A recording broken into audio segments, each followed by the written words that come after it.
നമസ്കാരം, എല്ലാവർക്കും മെക്കാനിക്സിന്റെ മറ്റൊരു വീഡിയോയിലേക്ക് സ്വാഗതം. ഇന്നത്തെ വീഡിയോയിൽ നമ്മൾ കാണിക്കുന്നത് എന്താണെന്ന് വെച്ച് കഴിഞ്ഞാൽ 210 AC പഴയ കംപ്രസർ മാറ്റിയിട്ട് പുതിയൊരു കംപ്രസർ അവിടെ ഫിക്സ് ചെയ്യുന്ന വീഡിയോ ആണ് ഇന്ന് നിങ്ങൾക്ക് മുന്നിൽ കാണിക്കുന്നത്. അപ്പോൾ വീഡിയോ ആരും സ്കിപ്പ് ചെയ്യാതെ കാണാൻ വേണ്ടി ശ്രമിക്കുക. അതുപോലെ തന്നെ നിങ്ങൾ നമ്മുടെ വീഡിയോ ആദ്യമായിട്ടാണ് കാണുന്നതെങ്കിൽ നമ്മുടെ ചാനൽ സബ്സ്ക്രൈബ് ചെയ്യാനും, അതുപോലെ തന്നെ ഈ വീഡിയോ ഇഷ്ടപ്പെട്ട് കഴിഞ്ഞാൽ വീഡിയോക്ക് ലൈക്ക് ചെയ്യാനും, അതുപോലെ തന്നെ നിങ്ങൾക്ക് സംശയങ്ങളും അഭിപ്രായങ്ങളും നിർദ്ദേശങ്ങളും ഉണ്ടെങ്കിൽ കമന്റ് ബോക്സിൽ രേഖപ്പെടുത്താനും മറക്കണ്ട. അപ്പോൾ നമുക്ക് എത്രയും പെട്ടെന്ന് ആ AC കംപ്രസർ മാറ്റുന്ന വീഡിയോയിലേക്ക് പോവാം.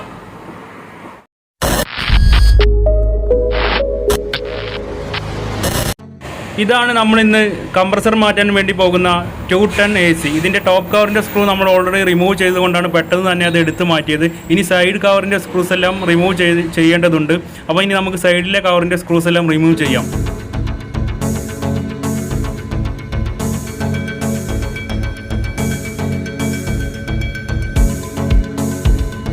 ഈ കാണുന്ന കംപ്രസറാണ് നമ്മൾ ഈ AC ഫിറ്റ് ചെയ്യാൻ വേണ്ടി പോകുന്നത്.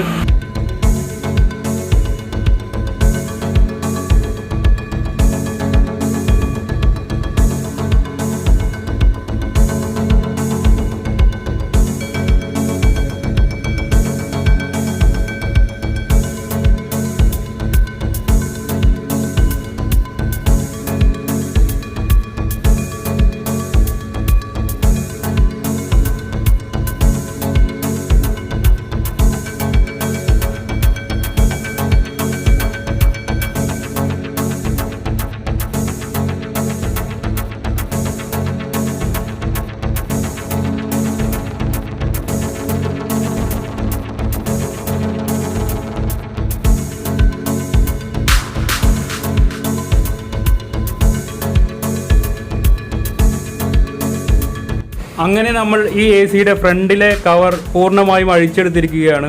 പിന്നെ ഇപ്പോൾ നിങ്ങൾ അഴിക്കുന്നതായിട്ട് കാണുന്നതാണ് ഈ AC വയറിംഗ് എല്ലാം സെറ്റ് ചെയ്തിരിക്കുന്ന ഒരു ബോർഡാണ്. അപ്പോൾ അത് മൊത്തത്തിൽ നമുക്ക് അഴിച്ചെടുക്കേണ്ടതുണ്ട്. അപ്പോൾ ആ കവർ അഴിച്ചെടുത്തപ്പോൾ നിങ്ങൾക്ക് ഇപ്പോൾ കാണാൻ സാധിക്കുന്നതാണ് AC ഈ പഴയ കംപ്രസർ. അതുപോലെ തന്നെ ഇടതുവശത്തായിട്ട് കാണുന്നതാണ് AC ഫാൻ മോട്ടോർ. വലതുവശത്ത് കാണുന്നത് AC കംപ്രസറും ഇടതുവശത്ത് കാണുന്നത് AC കണ്ടൻസർ ഫാനും, അതായത് ഫാൻ മോട്ടോറും. ഇനിയും നമുക്ക് ഒരുപാട് അഴിച്ചെടുക്കേണ്ടതുണ്ട്. സൈഡിലും അതുപോലെ തന്നെ ഒരുപാട് കവറുകളെല്ലാം അഴിച്ചെടുക്കേണ്ടതുണ്ട്. അപ്പോൾ വീഡിയോ എല്ലാവരും ശ്രദ്ധിച്ച് കാണാൻ വേണ്ടി ശ്രമിക്കുക.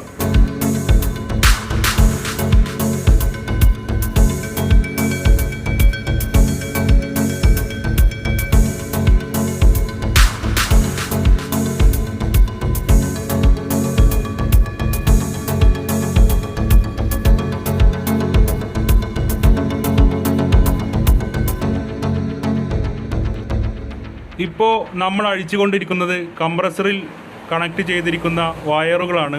ഇത് വയർ പിന്നുകൾ ഉപയോഗിച്ചിട്ടാണ് കണക്ട് ചെയ്തിരിക്കുന്നത്. അപ്പോൾ നമ്മളിപ്പോൾ ആ പിന്നുകളാണ് റിമൂവ് ചെയ്യുന്നത്. വ്യക്തമായിട്ട് കാണുന്നുണ്ടല്ലോ. അങ്ങനെ നമുക്ക് ഇനി ഈ പിന്നുകൾ റിമൂവ് ചെയ്യേണ്ടതുണ്ട്.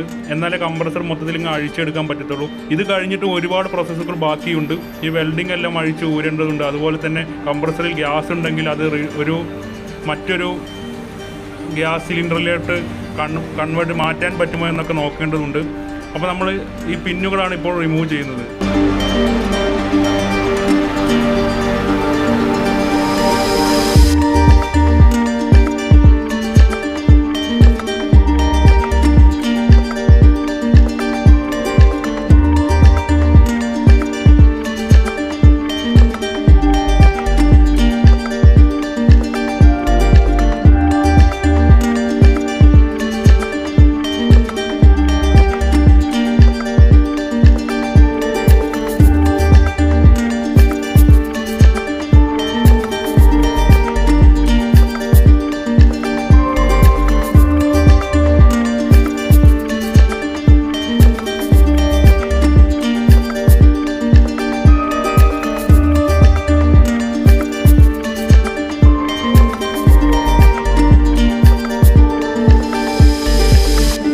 അങ്ങനെ നമ്മൾ ഈ AC ഓൾമോസ്റ്റ് കവറുകളെല്ലാം റിമൂവ് ചെയ്തിരിക്കുകയാണ്. ഇനി ഒരു കവറും കൂടി ഉണ്ട്. അത് ഇപ്പോഴല്ല, അത് കുറച്ച് കഴിഞ്ഞിട്ട് നമ്മൾ റിമൂവ് ചെയ്ത് കാണിക്കുന്നതായിരിക്കും. അപ്പോൾ ഇനി നമ്മൾ ചെയ്യുന്നത് എന്താണെന്ന് വെച്ച് കഴിഞ്ഞാൽ ഈ AC ഗ്യാസ് ഉണ്ടോ എന്നൊന്ന് ചെക്ക് ചെയ്ത് നോക്കേണ്ടതുണ്ട്. ഇനി ഗ്യാസ് ഉണ്ട് എന്നുണ്ടെങ്കിൽ ഇതിൽ ഒരുപാട് ഗ്യാസ് ഉണ്ടായിരിക്കും. ഇത് 210 AC ആയതുകൊണ്ട് ഏകദേശം ഒരു 1.5-2 കിലോയുടെ അടുത്ത് ഗ്യാസ് ഇതിലുണ്ടായിരിക്കും. അപ്പോൾ നമ്മൾ ഇപ്പോൾ ഇതിൽ അത്രയധികം ഉള്ള ഗ്യാസ് പുറത്ത് വിടുന്നതിലും നല്ലത് നമ്മളൊരു സിലിണ്ടറിനകത്തേക്ക് റിട്ടേൺ ചെയ്യുന്നതായിരിക്കും നല്ലത്. അപ്പോൾ നമുക്ക് ഗ്യാസ് ഉണ്ടോ എന്ന് ജസ്റ്റ് ഒന്ന് ചെക്ക് ചെയ്ത് നോക്കാം.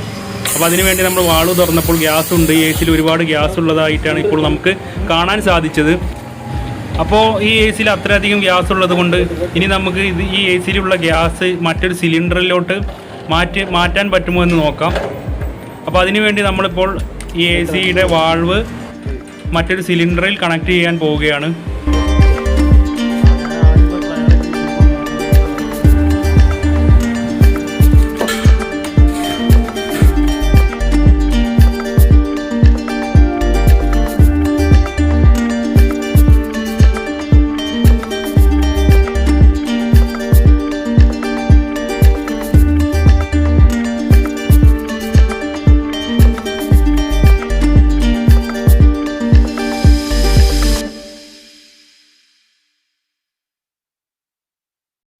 എ സിയിലുള്ള ഗ്യാസ് സിലിണ്ടറിലോട്ട് കൺവേർട്ട് ചെയ്യുന്നതിന് വേണ്ടി സിലിണ്ടറും അതുപോലെ തന്നെ എ സിയുടെ വാൾവും കണക്ട് ചെയ്തപ്പോഴാണ് നമുക്ക് മനസ്സിലായത് ഇതിപ്പോൾ ഒറ്റയടിക്ക് സിലിണ്ടറിനകത്തോട്ട് എ സിയിലുള്ള ഗ്യാസ് കൺവേർട്ട് ചെയ്യാൻ സാധിക്കത്തില്ല എന്ന്.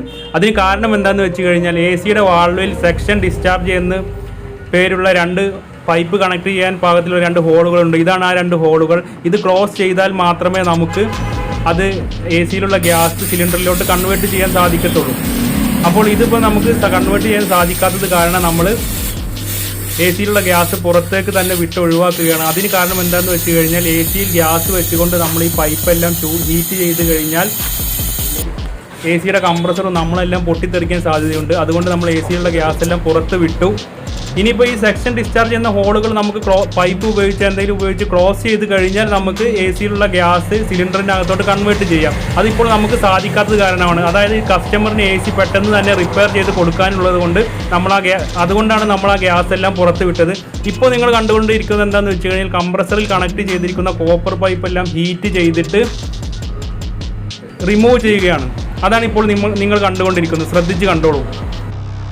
പൈപ്പ് കംപ്രസറിൽ നിന്നും റിമൂവ് ചെയ്യുന്നതിന് വേണ്ടി നന്നായിട്ട് ഹീറ്റ് ചെയ്ത് കൊടുക്കുക. ഹീറ്റ് ചെയ്തിട്ട് എ സിയുടെ പൈപ്പെല്ലാം ഒരു പഴുത്ത് നല്ലൊരു ഓറഞ്ച് കളറായി കഴിഞ്ഞാൽ പ്ലെയർ ഉപയോഗിച്ച് ഇതുപോലെ മുകളിലോട്ട് പുഷ് ചെയ്ത് കഴിഞ്ഞാൽ ആ പൈപ്പ് കംപ്രസറിൽ നിന്നും ഇതുപോലെ റിമൂവ് ആവുന്നതായിരിക്കും. അതിനുശേഷം നമ്മൾ രണ്ടാമത്തെ പൈപ്പും അതുപോലെ ഹീറ്റ് ചെയ്തിട്ട് നന്നായിട്ട് പഴുപ്പിച്ചെടുത്തതിന് ശേഷം പ്ലെയർ ഉപയോഗിച്ച് റിമൂവ് ചെയ്തെടുക്കുക.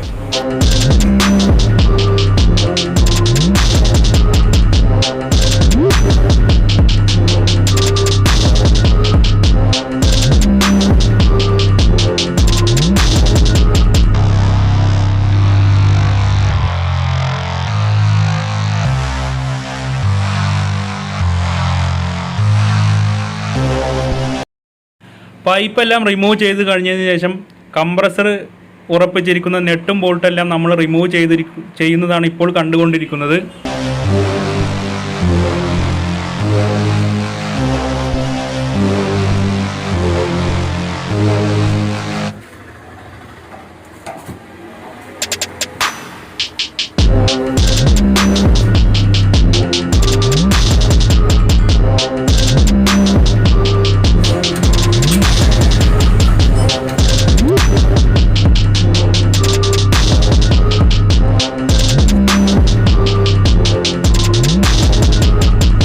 നട്ടും ബോൾട്ടും എല്ലാം റിമൂവ് ചെയ്തതിന് ശേഷം ഇനി നമുക്ക് എ സിയുടെ കംപ്രസറിനെ എടുത്ത് പുറത്തോട്ട് വെക്കേണ്ടതുണ്ട്.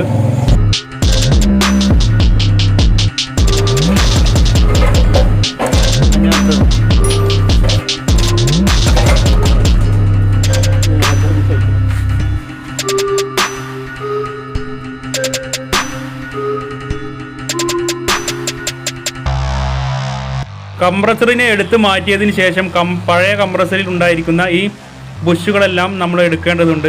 ഇത് എടുത്തിട്ട് വേണം പുതിയ കംപ്രസറിൽ നമുക്കിത് ഫിക്സ് ചെയ്യേണ്ടതുണ്ട്.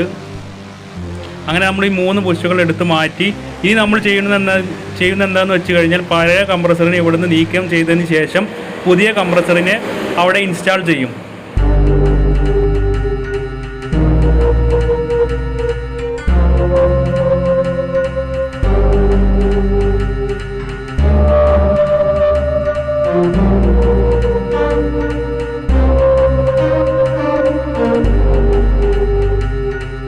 അങ്ങനെ ബേസ് എല്ലാം ഒന്ന് ക്ലീൻ ചെയ്തതിന് ശേഷം നമ്മൾ നല്ല കംപ്രസറിനെ പഴയ സ്ഥാനത്ത്, അതായത് പഴയ കംപ്രസർ ഇരുന്ന സ്ഥാനത്ത് ഈ ബുഷുകളെല്ലാം ഉപയോഗിച്ച് ബുഷുകളെല്ലാം കംപ്രസർ വെക്കേണ്ട ലെഗിൽ ഫിറ്റ് ചെയ്തതിന് ശേഷം നമ്മൾ നല്ല കംപ്രസറിനെ, അതായത് പുതിയ കംപ്രസറിനെ നമ്മൾ ഈ എ സിയുടെ ബോഡിയിൽ ഫിക്സ് ചെയ്യുകയാണ്. പഴയ കംപ്രസർ ഇരുന്ന പടി തന്നെ നമ്മൾ എ സിയുടെ ബോഡിയിൽ ഫിക്സ് ചെയ്യുകയാണ്. കംപ്രസർ വെക്കുമ്പോൾ നമ്മൾ ഈ ഫാനിൻ്റെ ലീഫൊന്നും പൊട്ടാതെ പ്രത്യേകം ശ്രദ്ധിക്കേണ്ടതുണ്ട്. അങ്ങനെ ആ കംപ്രസർ അവിടെ ഫിറ്റ് ചെയ്തതിന് ശേഷം നമ്മൾ അഴിച്ചെടുത്ത പൈപ്പുകളെല്ലാം ഈ പുതിയ കംപ്രസറിൽ വെൽഡ് ചെയ്ത് പിടിപ്പിക്കുക. ഗായ്സ്, അപ്പോൾ അടുത്ത മറ്റൊരു വീഡിയോയുമായി വീണ്ടും കാണാം. ബൈ.